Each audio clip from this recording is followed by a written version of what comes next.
Hold up, hold up, hold up. It's that boy G Plans. Don't give a damn. He cooler than a fan. Walking real tall. Some say he's a man. This is what I think the wealth is. Let's do it. We know that real estate, stocks, bonds, access to wealth. That's where you want to go through those pathways to get it. Most people, that's how they get it, right? And you talking about gentrifying neighborhoods. Sure. You know, neighborhoods in Dallas, right? Inner cities all over the world, Chicago, Detroit, wherever. You know, and this brings me to my question. You were talking about checking in different neighborhoods in the inner This got me in trouble on the internet. Got you in some heat. You got people like Stack 5 and Kiki talking about stuff. Shout out to those guys. Yeah. But I want to talk about that. Let's talk about it. Going into different neighborhoods, you know, buying up property or doing whatever. The white people just go in, banks come in and just buy up everything, whatever. Recently, it was a video that came up and it had a star. He was in Chicago or whatever the case may be. And it started some stuff. It started a conversation. Yeah. Let's talk about that conversation.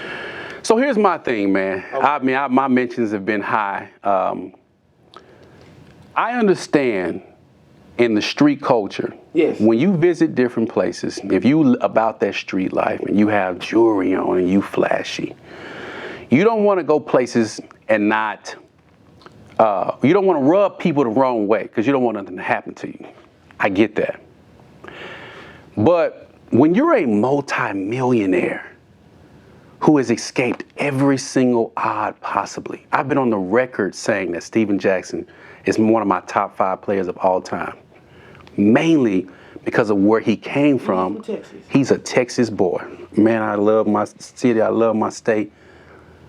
He played for the Spurs, baby. I'm from Dallas. You know we don't like the Spurs. Top 5, I followed this man's career. I followed his Big 3 career. I've shouted him out for doing amazing things. You know, when the unfortunate set of events happened a couple years with George Floyd and he's used his voice, man, I was all for that. But here's what I didn't like about that situation. There was literally one of the bloodiest wars on record going on in Chicago. Why perpetuate that? Why use your voice to perpetuate that? If he would have said, I pulled up and I checked in, but I gave these boys some game. I let them know that it's more to life than the streets. I escaped that. You don't have to be an athlete. You don't have to be an entertainer. I have one of the hottest shows on television right now. I have the best job in the world as an analyst on TV. Every hood dude want to play sports and then get on ESPN. Mm-hmm. Literally, he done. If this was the hood nigga Mario Brothers, man, he done beat the game, right? If he would have said that, I'd have been the first person like, bro, where do I send the money? I want to put on an event teaching boys how to podcast. I want to have a sit down with this group and that group because he got their ear.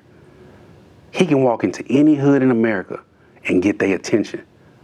A nigga like me can't do that because that hood culture, that street shit gonna be like, who this nigga think he is? He ain't nobody. Then they gonna pull me up. This nigga ain't got no, we based on validating people by their blue checks, right? Mm-hmm. That's the game, right? Because that's the first thing everybody's saying, what have you done? Bro, what did you do? Let's talk. Man, Real Youth Mentoring, man, we done paid. We're the only company in Dallas. When the first annual expunction fair happened where people can come and get their records expunged, we were the only company in Dallas that sponsored that event and paid to have people's records expunged. Hurricane Harvey, we sent a truck down to Houston. People's houses done burned down. We done help them recover from their houses. Scholarships, man. We done help some of the kids get into school. Legal fees, kids that's done caught felony cases, we done help them fight it, man. Giving people jobs, giving people opportunities, man. We done did it all, man. It's not just about a toy drive or a turkey giveaway. It's about giving to a community so that they can build up and learn economically. We teach these boys every week for 5 years straight at Thurgood Marshall Recreation Center in the heart of Oak Cliff. We taught economic principles, leadership principles, how to start businesses, business plan. Everybody that graduated from our program graduated with a 700 plus credit score and a business plan. You go to a community college, we'll pay for it. You go to a trade school, we'll pay for it. You need a laptop, we got you. Like, come on, man. That's what we do. So I'm not doing that to get no recognition, but I'm doing that to put that shit out there. Because at the end of the day, I got to counter this narrative that all of us are some street niggas. I've met Stack before. Stack is a stand-up dude. My client, Andre Emmett, rest in peace. He was murdered 2 years ago here in Dallas, right before the pandemic.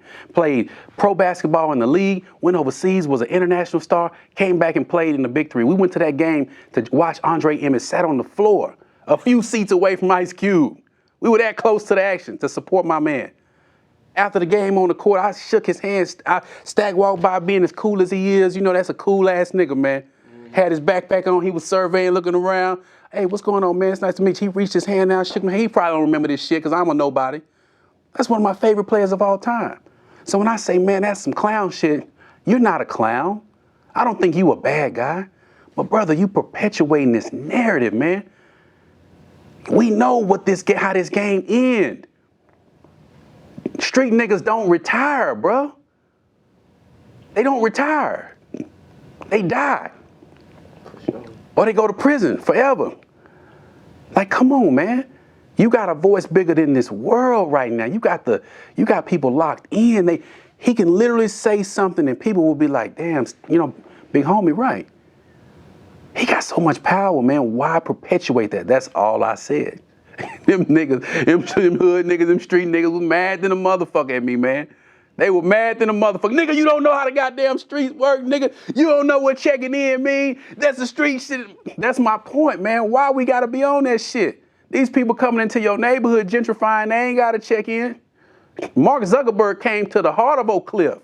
Mark Zuckerberg came to the heart of Oak Cliff. Facebook CEO, right? Facebook CEO, no, Meta CEO. Meta CEO, yeah. Now they gonna say, well, he had, niggas gonna always just, well, he had security. He didn't check in. Tony Hawk was in Detroit, opening up a skateboard park. He didn't check in. White people coming to our neighborhood, when you see them bike lanes coming, it's over. They be running down the street in the middle of the hood with their dogs around, they don't get touched. And they got wealth. But the minute a person like me, who has literally survived every obstacle that you can possibly imagine coming out of the hood, when I come back to give, I gotta check in. But why am I going to go to these areas that late at night anyway? When I go to Chicago, you know who I check in with? I check in with the dudes that's out there making a change. The dudes that's got programs that's teaching boys about economics, that's teaching boys about finance.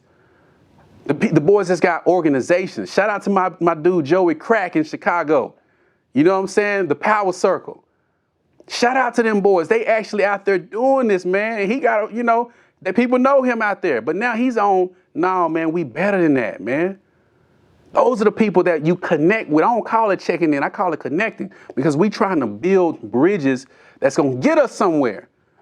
And if a person sees that criticism as me trying to attack somebody or bring down another black man, they always want to bring that you talking down on another black man. How come when we critique each other and provide criticism, it's always talking down on another black man?